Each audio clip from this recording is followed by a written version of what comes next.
안녕하세요. 지혜의 황혼입니다. 세월이 주는 깊은 깨달음, 함께 나누며 걸어가겠습니다. 왜 자식이 이렇게 됐을까요? 휴대폰을 들여다보며 한숨을 쉬는 박 여사님. 마지막으로 아들과 통화한 게 언제였는지 기억도 나지 않습니다. 명절 인사조차 문자 몇 줄로 끝나고 전화를 걸어도 바빠서요. 나중에 연락드릴게요라는 말만 돌아올 뿐입니다. 내가 뭘 그렇게 잘못했다고. 30년 넘게 키우고 뒷바라지했던 자녀가 어느 순간부터 벽을 쌓기 시작했습니다. 대화를 시도하려 해도 엄마는 이해 못해요라며 고개를 돌리고 조금만 관심을 보여도 간섭하지 마세요라며 선을 긋습니다. 그날 밤 박 여사님은 천장을 바라보며 되뇌었습니다. 내가 어디서부터 잘못된 걸까? 내 자식이 왜 이렇게 멀어진 걸까? 혹시 여러분도 이런 마음 한 번쯤 경험해 보셨나요? 사랑으로 키운 자녀가 어느 날부터 차가워지고 무엇을 해도 마음의 문을 열지 않는 그 막막함을 말입니다. 잠깐 아래에 있는 좋아요 버튼을 눌러주시면 영상 제작에 큰 힘이 됩니다. 여러분의 작은 관심이 더 좋은 콘텐츠를 만드는 원동력입니다. 오늘은 자녀가 연락을 끊은 진짜 이유와 관계를 회복하는 6가지 방법을 알려드리겠습니다. 끝까지 들으시면 분명 마음이 한결 가벼워지실 겁니다. 사실 자녀가 연락을 끊는 데는 분명한 이유가 있습니다. 그리고 그 이유는 생각보다 충격적입니다. 최근 한 상담센터 조사에 따르면 성인 자녀 10명 중 7명이 부모님의 말 한마디 때문에 마음의 문을 닫았다고 답했다고 합니다. 더 놀라운 건 그 부모님들은 자신이 무슨 말을 했는지조차 기억하지 못한다는 사실입니다. 엄마, 그 말이 제일 듣기 싫어요. 아빠는 저를 전혀 이해하지 못해요. 부모님과 대화하면 늘 기분이 나빠져요. 이런 말들 혹시 들어보신 적 있으신가요? 하지만 절망하지 마세요. 3년간 연락이 끊어졌던 가족도 다시 화해한 검증된 방법이 있습니다. 실제로 수많은 가정에서 효과를 본 6가지 해결책을 지금부터 말씀드리겠습니다. 첫 번째는 상처 주는 말버릇 바꾸기입니다. 우리도 모르게 하는 5가지 치명적인 말들이 있어요. 두 번째는 간섭과 관심의 경계선 지키기입니다. 사랑인 줄 알았는데 자녀에게는 감시로 느껴지는 말들 말이에요. 세 번째는 성인으로 인정하는 대화법입니다. 30살이 넘어도 여전히 10살 아이로 대하고 계시지는 않나요? 네 번째는 일방적 조언 대신 경청하기입니다. 30분 통화 중 자녀가 말할 시간이 5분도 안 된다면 위험 신호예요. 다섯 번째는 조건 없는 사랑 표현하기입니다. 성공할 때만 좋아한다는 말을 듣고 계시지는 않나요? 여섯 번째는 먼저 변화하는 용기 갖기입니다. 71세 할머니도 해낸 변화 여러분도 할 수 있습니다. 이 6가지를 차근차근 실천하면 자녀의 마음의 문이 서서히 열리기 시작할 것입니다. 정말 놀라운 변화를 경험하게 될 거예요. 엄마, 그 말이 제일 듣기 싫어요. 55세 이 여사님의 딸 지영씨 29세가 마지막으로 한 말입니다. 그 후로 석 달째 연락이 끊겼죠. 그날 이 여사님이 한 말은 이거였습니다. 너는 왜 맨날 그 모양이니? 친구들은 다 결혼했는데. 언뜻 들으면 걱정하는 마음에서 나온 말 같지만 자녀에게는 날카로운 비수가 됩니다. 우리도 모르게 하는 상처 주는 말 5가지를 확인해 보세요. 첫째, 너는 왜 맨날? 이 말로 시작하면 자녀는 이미 방어 태세에 들어갑니다. 존재 자체를 부정당한다고 느끼거든요. 둘째, 다른 집 애들은. 비교는 사랑이 아닙니다. 자녀에게는 너는 부족하다는 메시지로 전달됩니다. 셋째, 내가 너 키울 때. 과거를 들먹이는 순간 대화는 끝납니다. 자녀는 죄책감과 부담감에 짓눌려 버리죠. 넷째, 내가 하고 싶은 대로 해. 난 모르겠어. 화풀이성 포기 선언은 자녀에게 버림받는다는 두려움을 줍니다. 다섯째, 그래서 결과가 어떻게 됐어? 실패를 지적하는 말은 자녀의 자존감을 무너뜨립니다. 그렇다면 어떻게 말해야 할까요? 너는 왜 맨날 그 모양이니? 이렇게 말하는 대신 요즘 많이 힘들어 보이는구나 라고 말해보세요. 다른 집 애들은 다 결혼했는데 이 말 대신 내 마음을 이해하고 싶어라고 표현해보세요. 내가 너 키울 때는 말이야. 이런 말보다는 지금 내 상황이 궁금해라고 물어보세요. 말 한마디가 관계를 살리기도 죽이기도 합니다. 가장 중요한 첫 번째 변화는 바로 우리 입에서 나오는 말부터입니다. 관심인지 간섭인지 헷갈려요. 62세 김어르신이 하신 말씀입니다. 아들 결혼 문제로 자주 연락했더니 아들이 아빠, 제발 그만해요라며 전화를 끊어버렸다고 하더군요. 사랑하는 마음에서 시작한 관심이 언제부터 간섭이 되었을까요? 실제 사례를 들어보겠습니다. 결혼 7년 차인 영수 씨 35세의 이야기입니다. 어머니가 매일 전화해서 묻는 말들이 있었습니다. 며느리는 밥 잘해줘? 애기 계획은 언제쯤? 집값 많이 올랐다는데 이사는 안 해? 건강검진은 받았어? 어머니 입장에서는 당연한 걱정이었지만 영수 씨에게는 감시당한다는 느낌이었습니다. 매일 보고서를 쓰는 기분이라고 하더군요. 그렇다면 관심과 간섭의 경계선은 어디일까요? 관심이 되려면 세 가지를 기억하세요. 첫째로 자녀가 먼저 말할 때까지 기다려주기. 둘째로 조언보다는 공감을 우선하기. 셋째로 자녀의 선택을 존중하며 지지하기입니다. 반대로 간섭이 되는 순간은 이럴 때입니다. 답을 정해놓고 유도 질문할 때 안 된다고 하는데 계속 밀어붙일 때, 그리고 자녀의 배우자나 친구들 뒷이야기를 할 때입니다. 영수 씨 어머니는 이렇게 변화하셨습니다. 예전에는 며느리는 살림 잘해? 라고 물어보셨는데 이제는 너희 잘 지내고 있구나.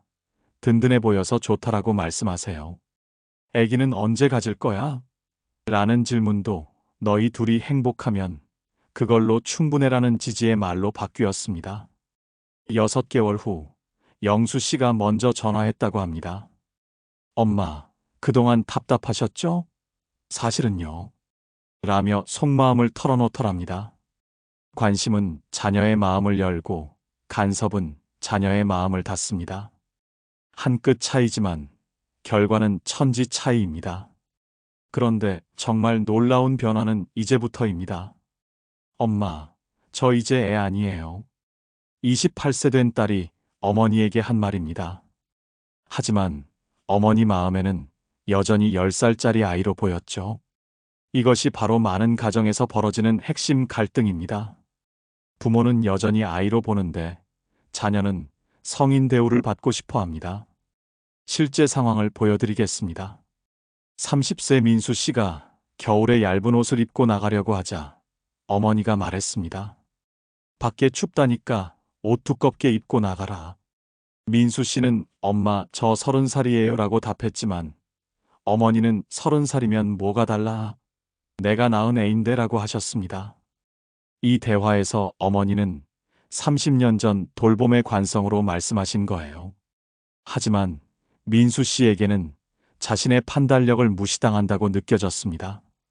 성인 자녀와 대화하는 새로운 방식을 알려드리겠습니다.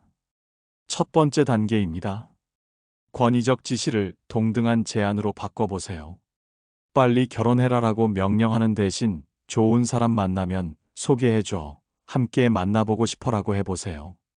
그 회사 그만두지 마라보다는 내 판단을 믿어. 어떤 결정이든 응원할게라고 말해보세요. 두 번째 단계는 일방적 조언을 양방향 대화로 바꾸는 것입니다. 내 경험상 그건 안 되라는 말보다 내 생각은 이런데, 내 생각은 어때? 라고 물어보세요. 엄마 말이 틀렸나 보라고 토라지지 말고 다른 관점에서 생각해 볼 수도 있겠구나 라고 인정해 주세요. 세 번째 단계는 결과 확인보다 과정을 지지하는 것입니다. 그래서 어떻게 됐어? 라고 따지지 말고 힘들 때는 언제든 이야기해줘라고 격려해 주세요. 실제 변화 사례를 들려드리겠습니다. 69세 정 여사님과 32세 아들 상호 씨의 이야기입니다. 아들이 직장을 그만두고 창업한다고 했을 때 정 여사님의 첫 반응은 미쳤구나. 안정된 직장 놔두고 뭘 하겠다고 였습니다. 그 후로 3개월간 연락이 끊겼습니다. 정 여사님은 매일 밤 잠을 이루지 못했죠. 그런데 이렇게 말을 바꾸셨습니다. 상호야, 엄마가 성급했다.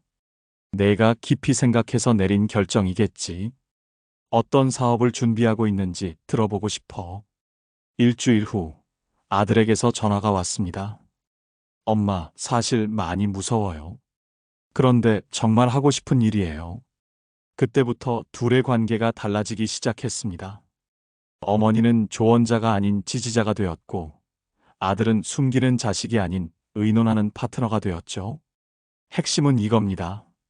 자녀를 키워야 할 아이가 아닌 함께 살아가는 성인으로 보기 시작하는 것입니다.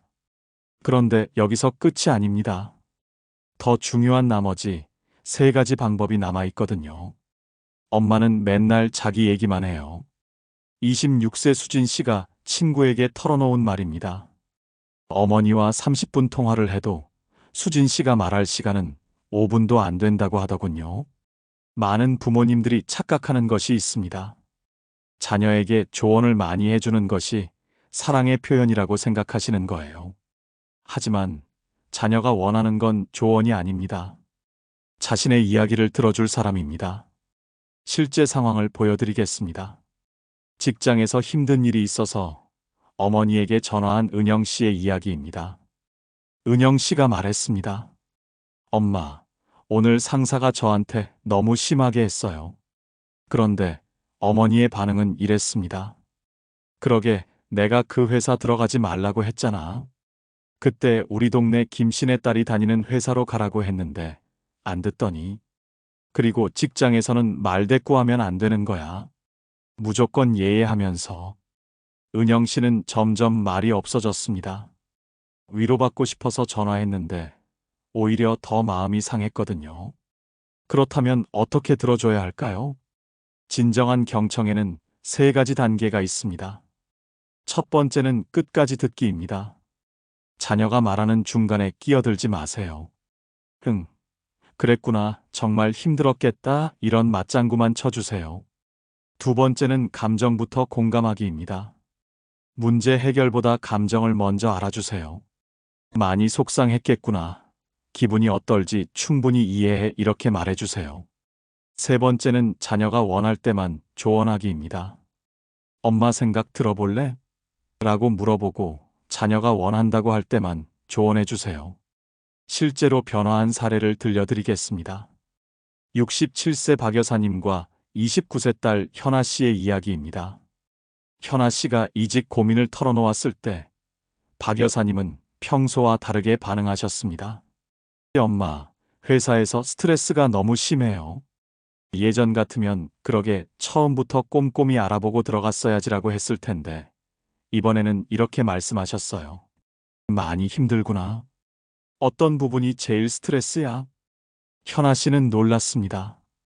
어머니가 자신의 이야기를 정말로 들어주려 한다는 걸 느꼈거든요. 그날 밤 이 시간 동안 통화했다고 합니다. 현아 씨는 마음속 깊은 이야기까지 털어놓았고 박 여사님은 끝까지 들어주셨습니다. 엄마, 오늘 진짜 고마워요. 이렇게 제 얘기 들어주시는 거 처음이에요. 경청은 기술이 아닙니다. 자녀를 있는 그대로 받아들이겠다는 마음입니다. 그런데 자녀를 있는 그대로 받아들인다는 것, 생각보다 쉽지 않습니다. 특히 우리가 무의식 중에 조건을 달고 있을 때는 더욱 그렇죠. 엄마는 제가 성공할 때만 좋아하세요. 이 말을 들은 순간 63세 최 여사님의 가슴이 무너졌습니다. 아들을 사랑하지 않은 적이 한 번도 없었는데 아들은 조건부 사랑만 받았다고 느끼고 있었던 거예요. 많은 부모님들이 사랑한다고 말하면서도 실제로는 조건을 붙입니다. 성적이 좋을 때, 말을 잘 들을 때, 자랑스러울 때만 표현하는 사랑 말이에요. 실제 사례를 들어보겠습니다. 대학원생 진호 씨 27세의 이야기입니다. 연구가 잘 안 풀려서 교수님께 혼이 나고 논문도 계속 반려되고 미래가 막막해진 어느 날이었습니다. 집에 전화를 걸었는데 어머니가 물었습니다. 논문은 어떻게 돼가고 있어? 진호 씨가 잘 안 풀리고 있어요 라고 하자 어머니는 한숨을 쉬며 말했습니다. 그러게 내가 공부보다는 취업하라고 했잖아. 이제 와서 어쩌려고. 그 순간 진호 씨는 깨달았습니다. 어머니의 사랑에는 조건이 있다는 것을요. 그렇다면 조건 없는 사랑은 어떻게 표현할까요? 가장 중요한 것은 결과가 아닌 존재 자체를 인정하는 것입니다. 예를 들어보겠습니다. 자녀가 시험에서 떨어졌을 때 다음에는 더 열심히 해라라고 말하는 대신 힘들었겠구나.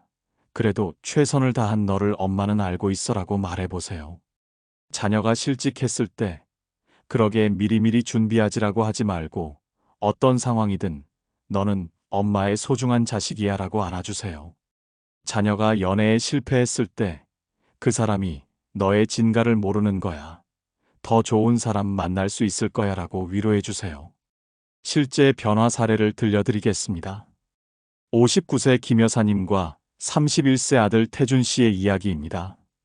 태준 씨가 회사에서 해고당했을 때 일어난 일입니다. 예전 같으면 김 여사님은 그러게 회사에서 눈치껏 잘하지 못했냐고 말했을 거예요. 하지만 이번에는 달랐습니다. 태준아, 많이 당황스럽고 속상하겠다. 엄마가 옆에 있으니까 걱정하지 마. 너는 어떤 상황에서든 엄마에게는 자랑스러운 아들이야. 태준 씨는 그 자리에서 울었습니다. 30년 넘게 살면서 처음 들어보는 말이었거든요. 엄마, 전 지금 아무것도 없는 사람이에요. 그게 무슨 소리야? 너라는 존재 자체가 엄마에게는 전부야. 6개월 후, 태준 씨는 더 좋은 회사에 취직했습니다. 그리고 매주 어머니에게 안부 전화를 드린다고 합니다. 조건부 사랑은 자녀를 떠나게 하지만 무조건적 사랑은 자녀를 돌아오게 만듭니다. 그런데 이 모든 변화를 위해서는 마지막 한 가지가 필요합니다. 엄마가 먼저 바뀌셨어요. 35세 혜진 씨가 친구들에게 한 말입니다. 3년간 연락을 끊고 지냈던 어머니와 화해하게 된 계기였죠. 대부분의 부모님들은 이렇게 생각하십니다. 내가 왜 먼저 굽혀야 해? 자식이 먼저 사과해야지. 하지만 관계 회복에서 가장 중요한 건 누가 먼저냐가 아닙니다. 누가 더 성숙하게 행동하느냐입니다. 실제 상황을 보여드리겠습니다. 61세 이어르신과 33세 아들 민철 씨의 이야기입니다. 민철 씨의 결혼 문제로 크게 다툰 후 1년 넘게 연락이 끊어진 상태였습니다. 이어르신은 매일 밤 잠자리에서 생각했습니다. 내가 뭘 잘못했다고 자식이 저렇게 나올까? 하지만 시간이 지날수록 외로움이 커졌습니다. 어느 날 이어르신은 깨달았습니다. 자식이 먼저 연락하기를 기다리다가 평생 이렇게 지낼 수는 없다. 변화는 이렇게 시작됩니다. 첫 번째는 자신의 잘못을 인정하는 용기입니다. 완벽한 부모는 없습니다. 실수했다면 인정하고 사과하세요. 이어르신은 아들에게 이런 문자를 보냈습니다. 민철아, 아빠가 너무 성급했다. 내 마음도 헤아리지 못하고 내 기준만 강요했구나. 미안하다. 두 번째는 자녀의 선택을 존중한다고 선언하는 것입니다. 설령 그 선택이 마음에 들지 않더라도 말이에요. 내가 선택한 사람이라면 아빠도 믿어볼게. 함께 만나서 얘기해보자. 세 번째는 관계 회복을 위해 구체적인 노력을 하는 것입니다. 기다리기만 하지 말고 행동으로 보여주세요. 이어르신은 아들이 좋아하는 음식을 해서 직접 가져다 주셨습니다. 아들이 문을 열어주지 않을까봐 떨리는 마음으로 초인종을 눌렀습니다. 그 결과는 어땠을까요? 문이 열렸습니다. 민철 씨의 눈에는 눈물이 가득했습니다. 아빠, 민철아, 아빠가 틀렸다. 용서해줘. 그날 밤 아버지와 아들은 새벽 2시까지 이야기했습니다. 그동안 쌓였던 오해도 풀고 서로의 진심도 확인했습니다. 6개월 후 민철 씨는 결혼했습니다. 결혼식 주례는 아버지가 직접 서셨습니다. 또 다른 사례를 들려드리겠습니다. 71세 박할머니와 42세 딸 순희 씨의 이야기입니다. 손주 교육 문제로 심하게 다툰 후 2년간 서로 얼굴도 보지 않았습니다. 박할머니는 먼저 변화하기로 결심하셨습니다. 딸의 육아 방식을 인정하고 간섭하지 않겠다고 약속하셨습니다. 손주 생일날 박할머니는 조용히 선물을 문 앞에 놓고 가셨습니다. 며칠 후 순희 씨에게서 전화가 왔습니다. 엄마, 고마워요. 아이가 할머니 보고 싶다고 해요. 변화는 용기 있는 사람에게 찾아옵니다. 누군가는 먼저 손을 내밀어야 합니다. 그 용기 있는 사람이 바로 여러분이 되어주세요. 가장 중요한 건 완벽해지는 것이 아닙니다. 진심으로 관계를 회복하고 싶다는 마음을 보여주는 것입니다. 지금까지 6가지 방법을 말씀드렸지만 실제로 어떻게 실천해야 할지 막막하실 겁니다. 그래서 4주간 단계별로 따라할 수 있는 구체적인 실행 계획을 준비했습니다. 1주차에는 마음 준비와 말 바꾸기를 해보세요. 첫 주는 자신을 돌아보는 시간입니다. 지난 1년간 자녀에게 했던 말들을 생각해 보세요. 혹시 상처 주는 말은 없었는지, 간섭이 심했던 적은 없는지 점검해 보세요. 그리고 이제부터는 한 가지만 실천하세요. 너는 왜 맨날이나 다른 집 애들은 같은 말을 완전히 끊어보세요. 대신 내 마음을 이해하고 싶어. 많이 힘들겠구나 같은 공감의 말로 바꿔보세요. 2주차에는 경청 연습하기를 해보세요. 2번째 주는 듣기 연습입니다. 자녀와 통화할 때 조언하고 싶은 마음을 꾹 참고 끝까지 들어보세요. 그랬구나. 정말 그랬겠다 같은 맞장구만 쳐주세요. 만약 자녀가 하소연을 한다면 엄마 생각 말해줄까? 라고 먼저 물어보세요. 자녀가 원하지 않으면 그냥 들어만 주세요. 이것만으로도 관계가 달라지기 시작할 거예요. 3주차에는 무조건적인 사랑을 표현해 주세요. 3번째 주는 사랑 표현 연습입니다. 자녀가 잘했을 때뿐만 아니라 평범한 일상에서도 사랑한다고 말해보세요. 오늘도 너를 생각하며 하루를 보냈어. 내가 있어서 엄마는 행복해 같은 말들을 해보세요. 특히 자녀가 실패하거나 힘들어할 때가 중요합니다.